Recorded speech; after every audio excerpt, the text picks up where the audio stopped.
Saya tegaskan di sini kepada rakyat Indonesia bahwa ada upaya dari lembaga-lembaga survei tertentu yang kita ketahui memang sudah bekerja untuk satu pihak, untuk menggiring opini seolah-olah kita kalah.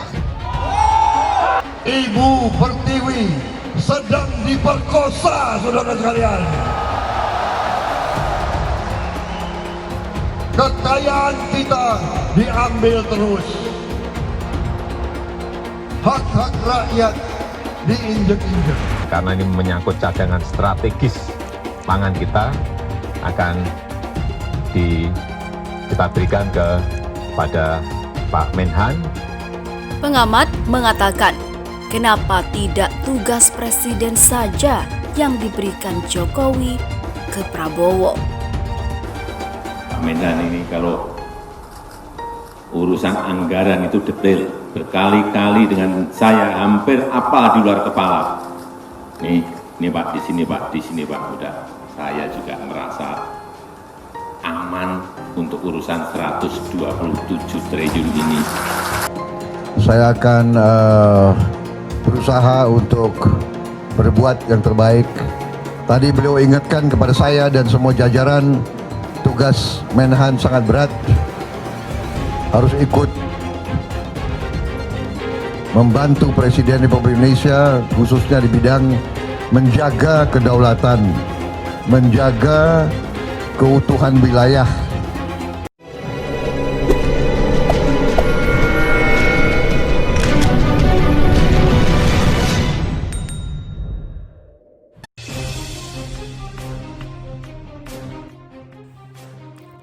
Penunjukan Menteri Pertahanan atau Menhan Prabowo Subianto sebagai leading sektor food estate atau penggarapan lumbung pangan menyeratkan seolah Menteri Pertahanan Syahrul Yassin Limpo tidak mampu melaksanakan tugas mengurusi pangan. Begitu kata pakar politik dan hukum dari Universitas Nasional Jakarta Saiful Anam saat berbincang dengan kantor berita Politik Ermol pada Minggu 12 Juli 2020 kemarin. Menurutnya apa yang dilakukan Presiden Joko Widodo bisa merusak tatanan ketatanegaraan. Apa Jokowi menilai Prabowo lebih cocok jadi Menteri Pertanian?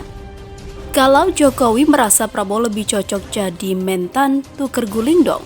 Jangan rusak tatanan ketatanegaraan, ujarnya. Selain itu, Saiful menyarankan agar Kementerian Pertanian dibubarkan dan dilebur dengan Kementerian Pertahanan jika dinilai sudah tidak mampu mengurusi soal pangan.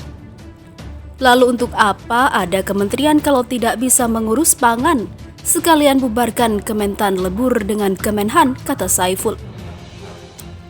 Karena menurutnya, tugas mengurusi masalah pangan yang dibebankan kepada Prabowo tidak masuk akal. Sebaliknya, jika memang Jokowi sudah kewalahan mengatur pangan di saat pandemik, maka dia menyarankan agar bertukar posisi langsung dengan Prabowo. Kenapa tidak tugas presiden saja kasih ke Prabowo? Atau mundur saja kalau sudah merasa tidak sanggup memimpin pangan, pungkas Saiful dilansir dari ermol.id. Di sisi lain, Jokowi puas dengan kinerja Prabowo. Ditunjuknya Menteri Pertahanan Prabowo Subianto menjadi pimpinan pembangunan lumbung pangan nasional di Kalimantan Tengah oleh Presiden Joko Widodo bukan hal yang mengherankan. Pasalnya Prabowo cukup berprestasi dalam hal kinerja, khususnya selama pemerintah berjibaku menangani virus corona atau COVID-19.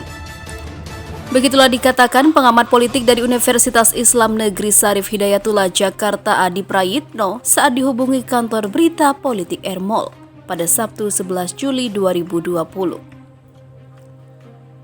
Saya melihat Pak Prabowo atau Pak Jokowi ini puas dengan kinerja Prabowo di tengah pandemik. Dan memang harus diakui yang relatif bisa kelihatan kerjanya di pandemik ini kan Prabowo, ujar Adi Prayitno. Sebagai contoh, Direktur Eksekutif Parameter Politik ini menyebutkan salah satu prestasi Prabowo membantu Jokowi untuk menangani COVID-19. Misalnya soal diplomasinya dengan Cina, ngangkut alat rapid test, membeli obat dan segala macamnya itu bukan perkara gampang. Itu kan menonjol banget, tuturnya. Ditambah lagi lanjut Adi Prayitno Prabowo merelakan 80% dari total anggaran Kemenhan untuk direalokasi untuk penanganan COVID-19 asal Wuhan, Cina tersebut. Jadi sepertinya presiden ini cukup puas dengan kinerja Prabowo dan bisa diandalkan. Totalitasnya luar biasa, maka tidak mengherankan kalau dia kemudian dikasih kepercayaan atau orang yang ditunjuk untuk menjaga ketahanan pangan kita, jelasnya. Karena kan bekerja di tengah pandemik ini butuh orang yang diinginkan presiden, yang disebut dengan extraordinary itu. Dan salah satu jawabannya sepertinya ya Prabowo, pungkasnya. Sementara itu, dilema maju mundur Jokowi wacana reshuffle kabinet menteri.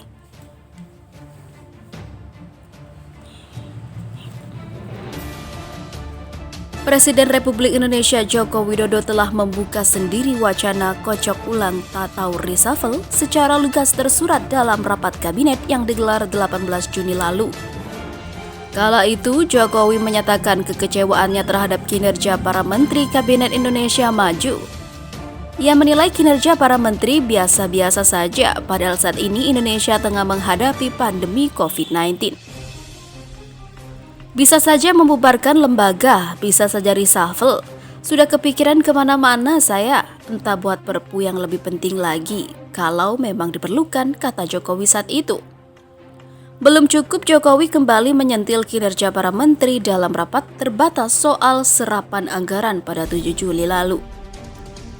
Dalam kesempatan itu, Jokowi menyindir para menteri yang terlihat seperti menjalani cuti saat work from home atau kinerja dari rumah selama 3 bulan terakhir.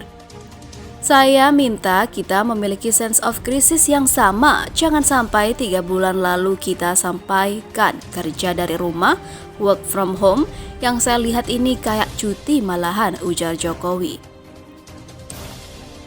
2 kali sudah Jokowi secara lugas tersurat menegur para pembantunya. Namun sampai saat ini belum terlihat langkah lanjut dari sang kepala pemerintahan itu. Ihwal ancaman reshuffle.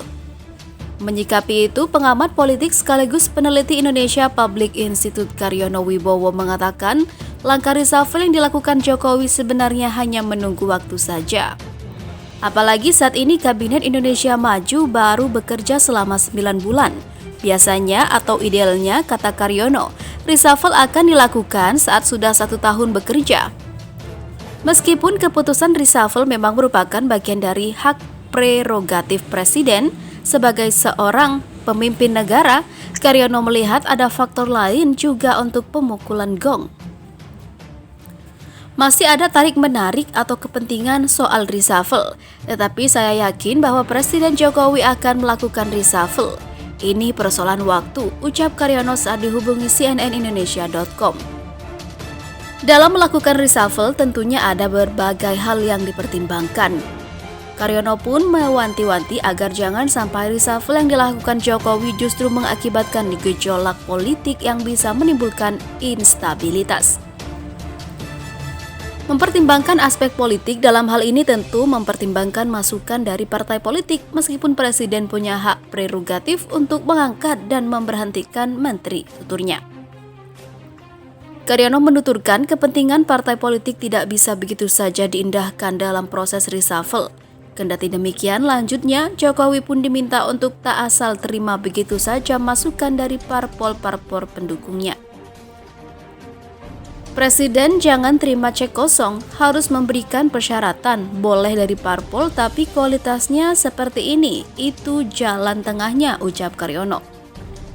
Dihubungi terpisah, Direktur Eksekutif Parameter Politik Adi Prayitno menilai ancaman reshuffle yang disampaikan dalam rapat kabinet menjadi cara Jokowi untuk menghitung waktu yang tepat dalam melakukan perombakan. Sebagai timing untuk melihat apakah kinerja menterinya bisa maksimal atau tidak, kalau sudah tidak bisa maksimal, tak ada ampun bagi mereka, katanya. Dari sisi politik, kata Adi, isu reshuffle tentu akan menjadi bahan perbincangan oleh para partai koalisi. Namun menurut Adi, sebenarnya Jokowi bisa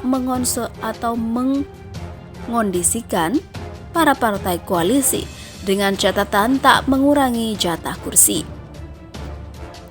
Parpol sebenarnya bisa dikondisikan oleh Presiden dengan satu catatan tidak mengurangi jatah dan jumlah menteri mereka. Kalau ini kan untuk meminimalisir kegaduhan-kegaduhan aja, ucap Adi. Untuk meminimalisir risiko supaya Presiden tidak terlampau dibebani oleh efek politiknya. Pendapatnya soal wacana reshuffle menteri oleh Presiden Joko Widodo.